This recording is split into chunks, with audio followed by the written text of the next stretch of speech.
What is up, guys? Today we are in my friend Justin's 2013 ATS. This is the 2.0T model, and it's the premium. It's got all the goodies. He's had this car for a couple years. He bought it new, and I really like it. I mean, if you guys follow my channel, you know that I like a little bit of different cars, and hell, I own a Lotus, so that tells you a lot right there. But I'm not all about the kind of generic, like, go-to vehicle. So traditionally, when you think entry-level sports sedan, you're going to want to think 3 Series, right? The answer is always 3 Series, right? Well, I'm not so sure after driving this car. First of all, I love the way it looks.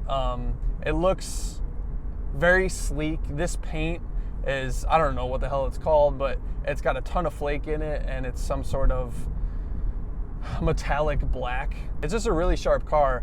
Continuing to the interior, even he's got kind of this two-tone red and black with these carbon fiber accents going on. I mean, it's a really nice place to be. As I'm driving this, though, I'm really falling in love with this car as far as when I think about what segment it is. This is a segment where you want, this is probably going to be your everyday driver. You want it to be comfortable, you want it to be fun to drive. And so far today, it's been all of those things. This car came with a package that included magnetic ride, and it's definitely money well spent. Overall, I mean, I'm sitting in touring mode right now, and it's a very comfortable car to drive, which is something you're gonna want in this segment, obviously. It's a entry-level luxury sports sedan. So first and foremost, it needs to be luxurious. You need to be able to drive it around on a daily basis and not be tired, and it does that very well.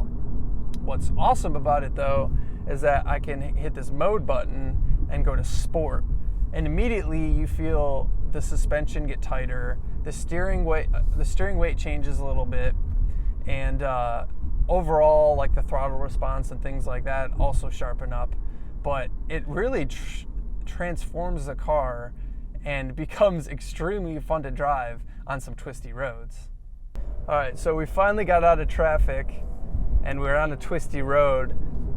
Let's see what she can do. I'm in sport mode right now, and you could definitely tell a difference when you put it in sport mode.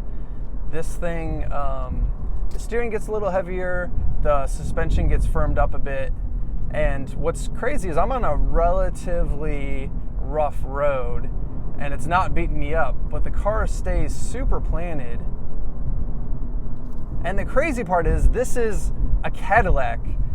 When did GM become the de facto standard in suspension tuning? That used to be up to the Germans, but now GM is like knocking it out of the park. You think of the new Camaro, obviously this ATS.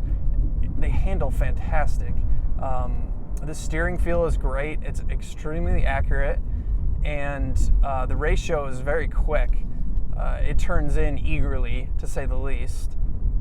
And overall, I mean, it's got a ton of grip.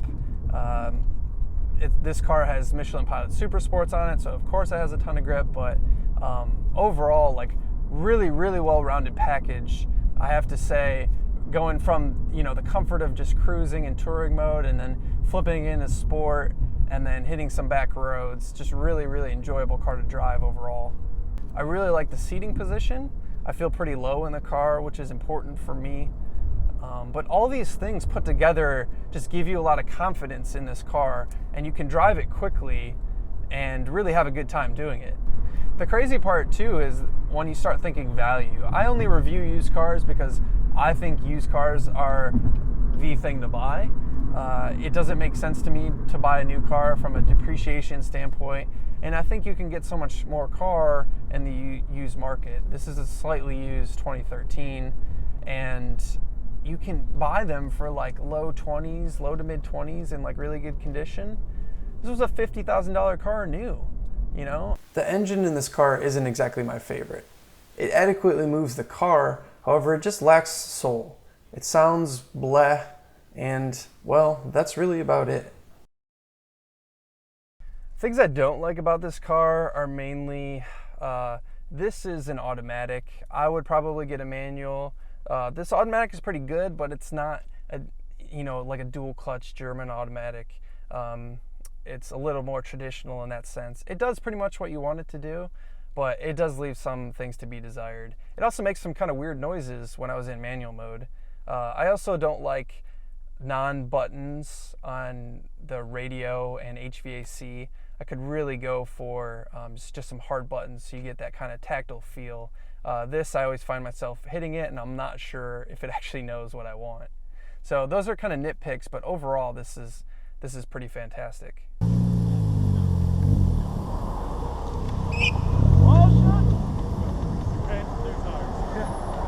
This car comes with Brembo brakes from factory, and they're more than adequately sized for the car. I mean, they have a ton of stopping power, and on my short kind of curvy road drive, there was no fading at all. Now I wouldn't expect it out of this like relatively short drive, but man, like the brakes coupled with the suspension, I just can't get over it. I mean, when you sum up this car, it's just an all-around package. When you think of luxury sports sedans, you want it to do everything. You want it to be your only car.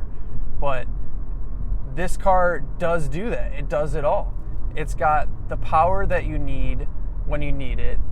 It's got the suspension for curvy roads to let you have a good time in a rear-wheel drive chassis that's really well set up. And then, of course, it's comfortable too. The magnetic ride, you can put it in touring and just kind of enjoy a long road trip and kind of let it be more of a GT car. It's just really has it all. And I would highly recommend one if you are in the market and you don't want to do what everyone else does and just get another 3 Series. Thanks for watching. If you enjoyed this video, be sure to check out our others.